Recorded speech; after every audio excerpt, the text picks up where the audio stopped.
ભ્રષ્ટાચારી જનતા પાર્ટીના રાજમાં જે હિટલરશાહી ને તાનાશાહી ચાલે છે આપ જોઈ શકો છો। આ દેશની આઝાદીનું પેપર, આઝાદી પહેલાનું પેપર નેશનલ હેરલ્ડ, જેને આ દેશની આઝાદીમાં બહુ મોટો સિંહ ફાળો 1938 થી એ પેપરની સ્થાપના થઈ। આ 2025 ચાલે છે ત્યારે ભાજપના નેતાઓ જ્યારથી બીજેપીની સરકાર સત્તામાં આવી છે ત્યારથી ઈડીના માધ્યમથી જે દેશના નેતા રાહુલ ગાંધીને, સોનિયા ગાંધીને નેશનલ હેરલ્ડના કેસમાં જે સમન્સ આપીને વારે ઘડીએ માનસિક ત્રાસ કે હેરાનગતિ કરવાનો પ્રયત્ન કરીને, તે છતાં અમારા નેતા રાહુલ ગાંધી હોય કે સોનિયા ગાંધી કોઈ દિવસ ગભરાયા નથી, હંમેશા કાયદાનું પાલન કર્યું છે। આપ જાણો છો કે ગુજરાતમાં પણ કેટલાક ખોટા કેસો કરીને રાહુલ ગાંધીને ગુજરાતની કોર્ટમાં બોલાવવામાં આવ્યા હતા, એમાં પણ ભૂતકાળમાં નિર્દોષ છૂટ્યા। પાર્લામેન્ટની અંદર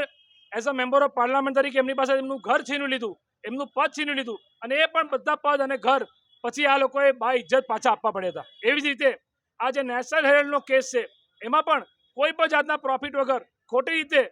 વિરોધ પક્ષનો અવાજ દબાવવાના પ્રયત્નોથી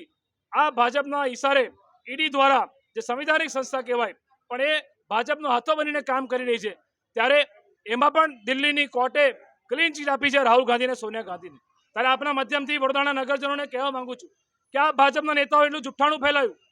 હંમેશા રાહુલ ગાંધીના નામ પર વડોદરાના સાંસદ હોય કે એમના ધારાસભ્ય કે કોર્પોરેટર કે બીજેપીના કોઈ પણ આગેવાનો રાહુલ ગાંધીના પુતળા બાળે, એમનું નામ બોલે, એમની બદનામી કરવાનો પ્રયત્ન કરે, પરંતુ સત્યમેવ જયતે, સત્યનો વિજય થયો। આ ભાજપ 5 સ્ટાર હોટલ જેવા કાર્યાલયો બનાવે છે, ત્યાં અમે આ સત્યમેવ જયતેનું પ્લે કાઢીને એક